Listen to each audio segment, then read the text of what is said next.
Hi, this is Eric, and I'm at Frog Valley Tropical Fruit Farm in Vero Beach, Florida, and we natural farm rare tropical fruit trees with miniature zebus, registered miniature zebus.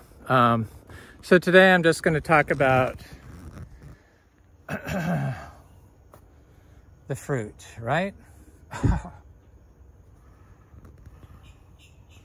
Never-ending fruit here. These are honey-kissed mangoes. These are forbidden fruit, so these are just fruit that I'm gonna, they have a very good coconut flavor this year. I'm gonna keep. And these are peach cobbler mangoes. I've gotten good at prepping the seeds for planting. Look at the queen muck. So I'm gonna look. This is the problem here. Too many fruit trees. I'm gonna look at the cashew tree, and I'm gonna look at the MB tree, and I'm gonna look at Orange Sherbet mango, because we have a few trees of that. I was very impressed by the super green fruit that I picked. And so, I don't know, I think probably those possibly aren't for sale, but I'm gonna offer them to the woman that bought them last year. You know who you are, for sure. Look at the wood ducks. So, I haven't seen any babies yet. Sweet tart mangoes and Venus mangoes. I can't get thrilled by inferior mangoes at all, like Floragon. Oh. Cogshaw.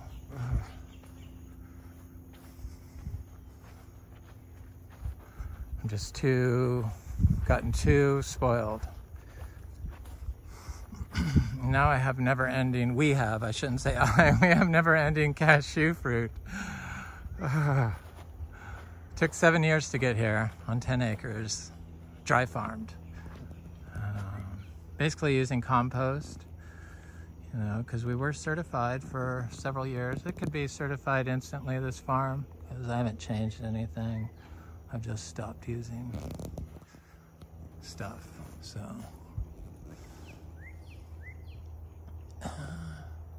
Look at the MB fruit. I didn't realize there's still so much on there. And I said it wasn't for sale because first time ever, this is my experience here. Friday when we went to we had to mail fruit for sale out. Go pick all the big MB fruit.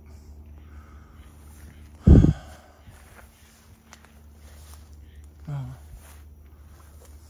I forgot to tell them. With the stem. So I had to try to come out here and look for fruit, and there was no big fruit left. And I had to eat all those, so I wasn't mad. I just planted 200 seeds of those. When was that? I don't know.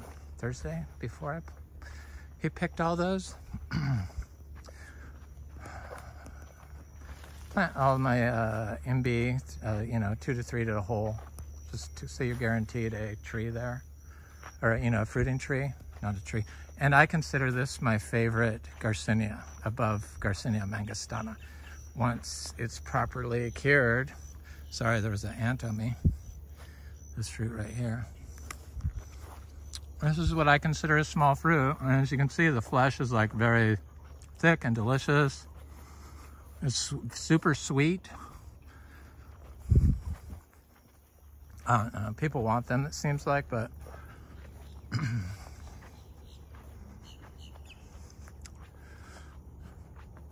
don't know. There aren't any available for some reason. So this cashew tree, oh my God, 2 crops a day, like between 15 and 20 fruit per day.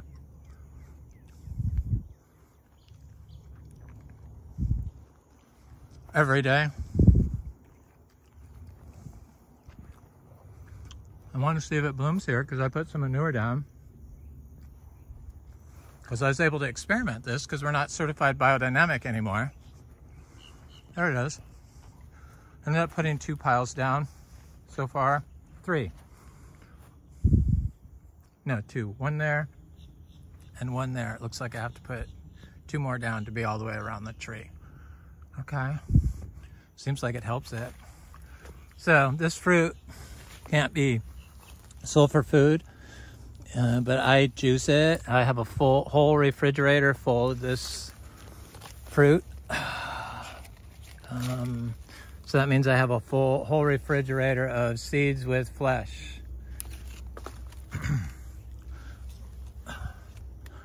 I sell them for $1 each. If you're nearby, you could pick some up if you wanted, but you could drive here. I don't know. I have a lot of them. Can't eat them. You're not supposed to. I do, but you're not supposed to. Would they? No. I don't know. Am I allowed to do that? Probably. I think it's good for the plant. I squeeze the juice into the hole from the seed on the fruit that's been damaged by birds. Because, yeah, right there. Thank you. There's a hole in it. Right there. That looks like more of an ant, so it's not really a problem. So you can cut that out because these are like mushrooms. Exactly like mushrooms, only they're like super watery. The juice is spectacular. I love it. One fruit is about, I don't know, it's more than 1/3, less than 1/2. I can't guarantee that, but that's how much I've been getting off of them. It's an incredible tree. I don't think anybody's shown how to grow them like this. And if I hadn't stopped being certified, I would never, ever have experimented like this to see what I could do by applying just small amounts of raw zebra manure and hay that the cows trampled and ate on, peed on.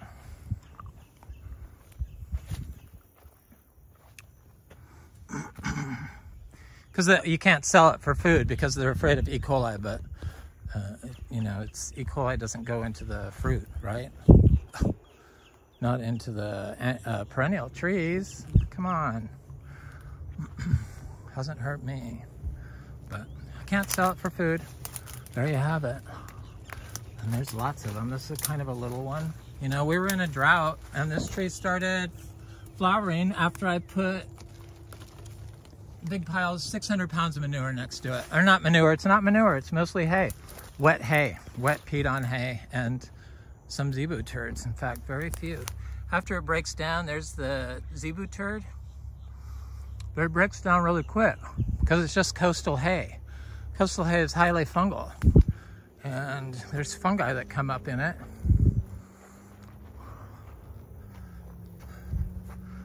I wanted this to be a short video. How many is that? 3, 6, 8. Oh. I wish my AI assistant would like text Brian and tell him there's cashews out by the tree. Please go get.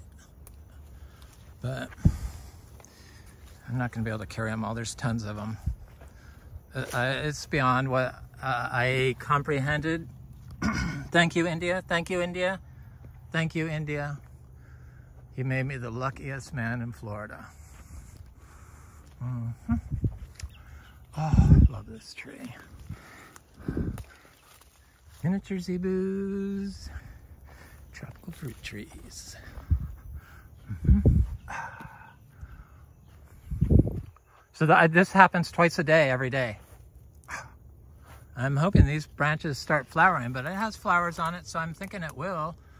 And it has little tiny fruits on it, but those like ripen up. I don't know, it's like some magic tree. That's why I said thank you, India. I mean, it's like, oh, really super amazing. And the mangoes. Oh, I'm not pushing mangoes because They're that good. Trying to get this fruit in there. I'm gonna leave it because I'm gonna leave these here. Tell the creatures to leave them alone, please. Maybe I'll throw them right here. Yeah, see, there's a bite in that one. I wouldn't eat that, but you can chop off below that and I would drink it. So I'm not gonna say that, but creatures got them all last year. So there's so many I get now. I have a full refrigerator, first shelf. Yuki, gonna plant seeds. I'm gonna become a cashew farm, a reluctant cashew farm. So there's a Valkyrie mango over here. I forgot to check this tree yesterday. It looked like it broke off. I found a diamond mango. Valkyrie is very good if you like those chalky, I didn't realize they got so fat,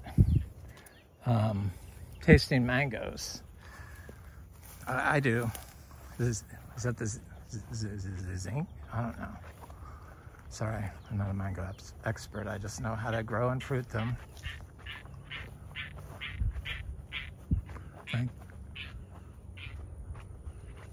Thank you, frog. They appreciate the trees. The unmowed grass, which is, oh, there's the mango farm next door. They never get any fruit. That lady just bought it, so it's not her fault, but she has been letting her grass grow, and there's some weeds in there, so that's a good first step. Definitely. Some zebu manure on it. Mix little tiny seed-grown trees in there, or, you know, mix pure zebu manure. Sorry. I'm working my way over to the Orange Sherbet mangoes. Look at all the woodpeckers. What do you want? So, these are sweet tart mangoes. The sweet tart mangoes we have, yeah, I don't really say. When people say, oh, we have lychees, I ate them all, but I see there's some fruit on here. They're very good. I didn't realize the fruit was over here. And silly me, because I hadn't been down this trail in a while because I hadn't been cutting it. Oh, it's not easy being me in a tropical fruit farm, but I love it. It's not really work, it's just fruit abundance. I heard that these are edible mushrooms. These are everywhere. But I don't know that. I don't know anything about mushrooms. I just see them growing here. Somebody had pointed that out before. Anything that grows in wood like that is supposed to be. You have to verify for yourself. I haven't eaten them, so I'm a fruit farmer, tropical fruit farmer. Well, I'm a steward of the land. So I'm still interested in the real estate, of course, but you know, why do I do that? Why do I say real estate? You know, this is the show. I got to spark some interest, whether it's from people looking for rare tropical fruit property or people looking to learn to grow differently. That's good for Florida. So there's that MB tree again. I had to say hello to you again. Yes, I still have a lot. I'm gonna plant all those here, probably another 200 seeds. Plus we have another tree, so maybe if that tree comes ripe. Onto the Orange Sherbet. The Luke's Garcinia. I watched Blind Fox Fruit, Adam. Luke's video, I didn't realize it. I wasn't watching his videos, sorry Adam. I can't watch everyone's videos, I just can't. And his Luke's, and then he said that they, you know, all of them will fruit. So, I mean, I have 100 trees of that. And some of them are getting big, like that one. So, star fruit, I should look at it really quick. See, star fruit, all this stuff I don't talk about because I don't like. Carry star fruit, which gets ripe around the time the Monstera deliciosa gets ripe, which is right there, the aroid. Yes, and the fruit is delicious. It's probably easily top 3 fruit I ever taste-wise and texture-wise. creamy abundance. Creamy tropical abundance is how I describe it. Texture of a perfectly ripened banana and the flavors of cherimoya, pineapple, banana combined. It's probably in its own flavor, the Monstera flavor. So where's my little path, my raccoon path that was here? Jesus, it's gone. Is this it? This is it, right? Yeah, right here. That's how the whole place was. So I've gotten Monstera off here, but if you come here every day, it is falling on the ground, ripe and ready to go. But as you know, I don't go to all the trees all the time, and I don't come over here to the Monstera all the time. I'm gonna sell those cheap if people want them, you know. They're not too cheap. I don't know. Oh, yep, there's one right. I checked yesterday morning. I didn't come here last night, but I see you have to come twice a day. It's a beautiful plant. You know, I have the Thai Constellation variegated one and the Monstera borsigiana albo. I don't know. Is there a Monstera deliciosa albo? Here it is. Oh, my blessed farm. Yeah, no, it's so worth more than $3 million that if anybody's interested, I don't know. You just have to like send intent to our address. You know, through your lawyer probably.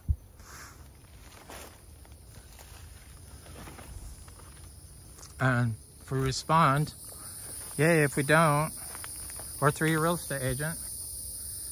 But it's going to be more than $3 million. We just don't want to sell, but could be persuaded. And obviously, money is the factor there. So I just feel like that this place is so amazing that I made, and I have a value on it. Look at the cacao trees. So we have 1, 2, hopefully 3 cacao. I guess I could go up through the aeroids because this freaking deer fly is bothering me. I'm gonna set this fruit down over here. So what do I have to remember? Cashews and Monstera and mangoes, and a couple of lychees. Here they are. They're all facing the sun, except for this rock on them. I make leave trails for the animals between the pots because they're all in terracotta pots without saucers. And they're all in compost. I saw a video Equigenera. I read it. Fertilized bi-monthly? Hello. I've never fertilized these. They're in, it's biodynamic compost I made when I was biodynamic certified. And it works. And you don't have to fertilize them bi-monthly. You don't have to fertilize them at all. And basically you can put them outside as long as it's raining and warm. And the crawlers, I'm gonna put this down here. I had to talk about the aeroids because that's really where I'm at. This is Monstera esqueleto, and that's Garcinia mangostana that's doing really good. Super speedy growth, and the rabbits haven't gotten it yet. And so the crawlers, like this one, or Linamii, or these, the cuttings that I put in the ground of the crawlers took and died off during the droughts, but are back as little tiny plants. So Yeah, so you know what I'm gonna do. Grow, cut, and divide. Grow, cut, and divide. Garcinia, or no, Anthurium garcinia. Prettier than Garcinia. Sorry, Garcinias. Anthurium regale, a new leaf.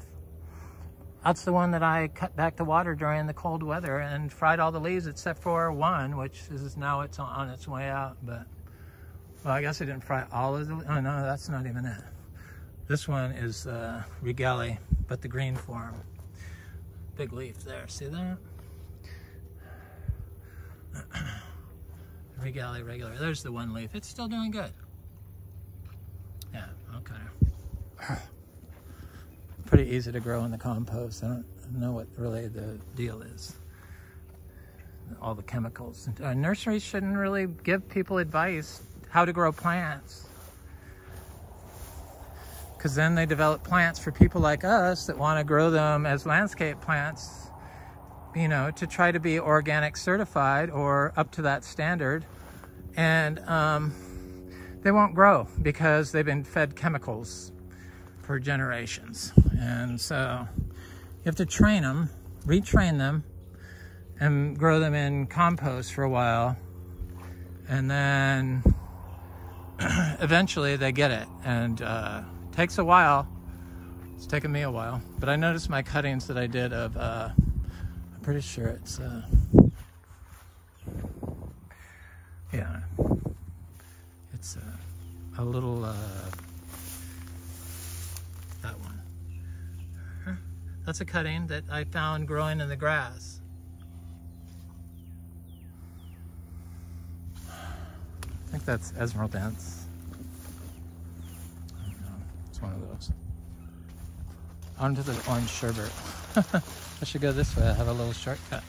So I'm going to do the cashew seeds. Oh, here's the big parent cacao. Baby. No fruit, no flower, but she's going to do it this year. Again. She already fruited once, but then she took a year off after that cold weather. A lot of stuff took a year off. I think that's probably the root cause of wife stuff didn't fruit so much last year, like the Madruno.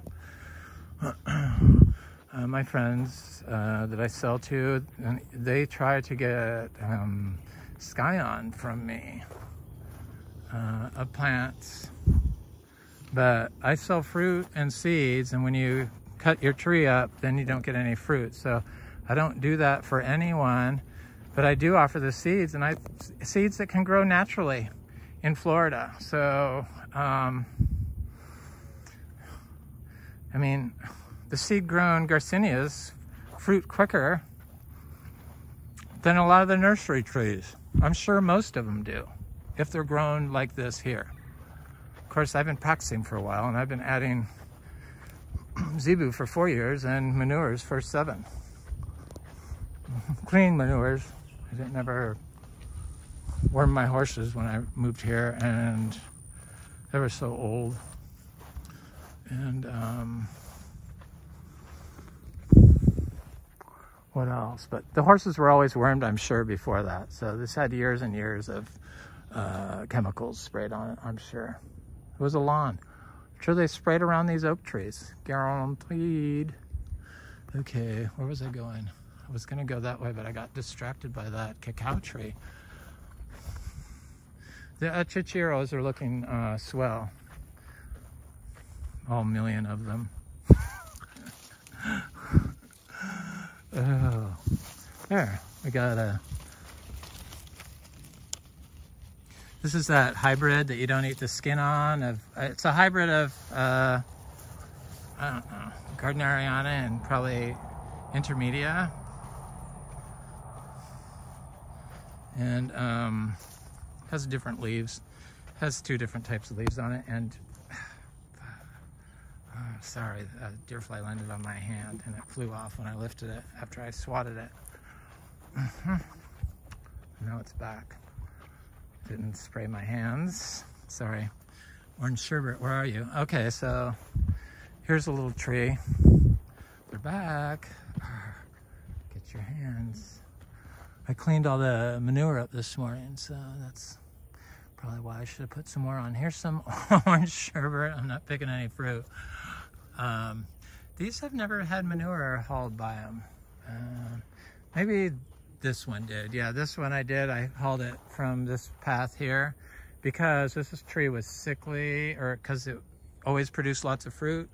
This year it didn't. This tree was sickly, so I put manure here. So the manure fixes everything. Just saying, manure, small amounts, and clean grass hay fixes everything. In an undisturbed, the whole undisturbed soil thing is so that the nutrients can flow through the sand, and the sand particles can connect with the chargeable organic matter and create soil aggregates, so that when it dries they form the aggregates, and when it doesn't it makes sandy loam. That's how that works. You got to stay off of it though. It's offensive to some people. So look at these orange sherbets, you guys. There they are. Hadn't come out here. Oh, there. I see some could go. These are big fat ones. The ones I picked were little like this, and they were good, but they weren't swelled up like this. I see some of these are getting ready. See, this orange sherbet tree has produced so much fruit, and the fruit is simply divine. So that orange sherbet fruit, it was only, I had already figured out that I'm just saving this fruit for me anyway, because my mouth's watering thinking of it, and but I will sell to my friend. Shout out to you in Jupiter. I can't think of your name off the hand, sorry. I can see it, but I can't think of it. My brain's getting hot. It's hot out here.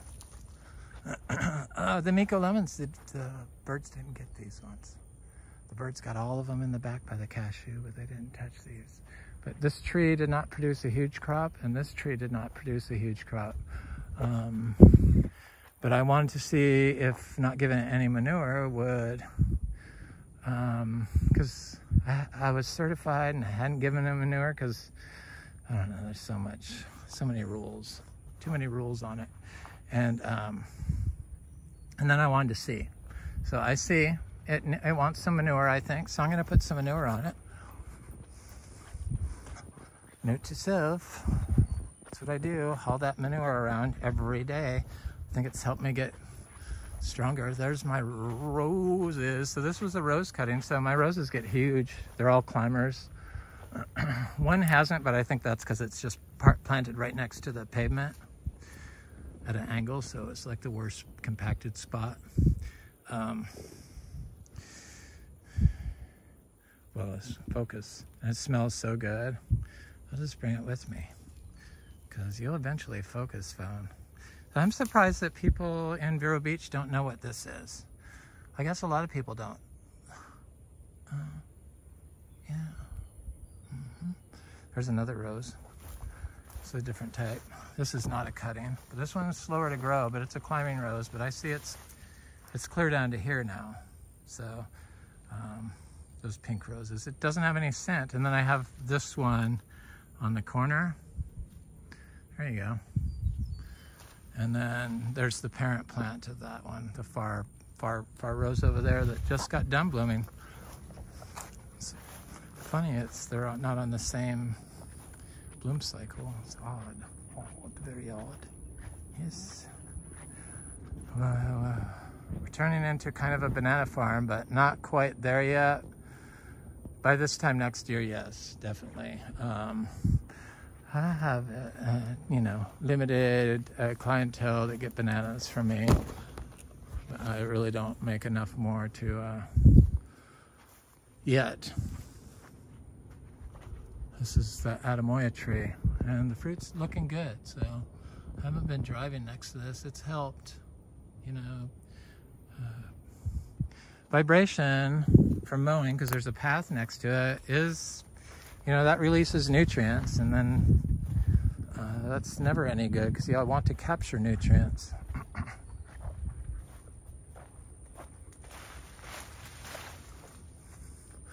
Where was I going? Orange sherbet mangoes. Oh, over here. Oh, along the driveway. Gotta go back. There's little bananas. That's what I mean. It's like so piddly. but there seem to be a steady stream of them. These are orange sherbet mangoes. Look at these babies. Baby. Ah.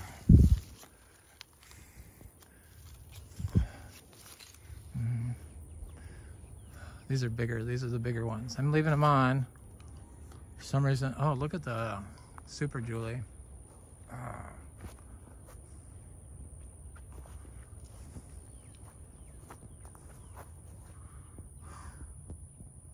Wow.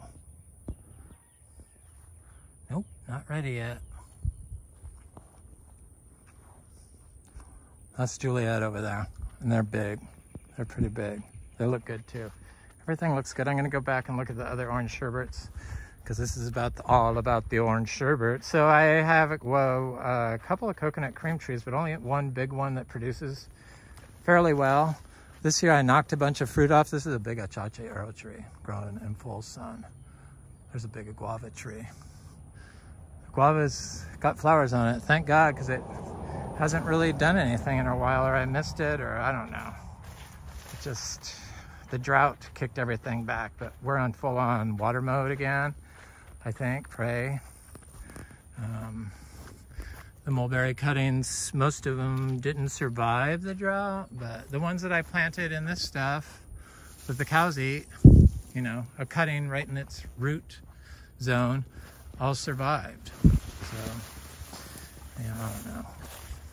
Just telling, passing on information. Sugar apples. Sugar apples are everywhere this year. Hold up, I'm almost done. Ryan. Okay, is this the orange sherbet? Yeah, here it is. Good, it's right here. Yeah, we have orange sherbets. I picked most of these mangoes, and it looks like somebody, or they got knocked off and I didn't see them because it's been very windy here.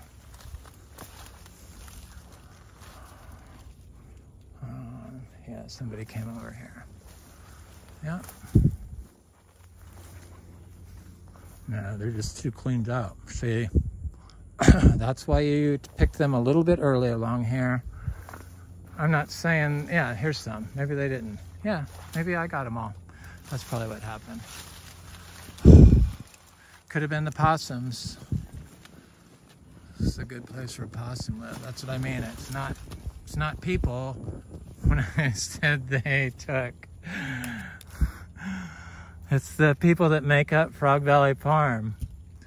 Oh, look at these. These are triple sec. I'm getting ready to try these. Are these triple sec? No. Yeah, this is triple sec. I picked some early. They look great.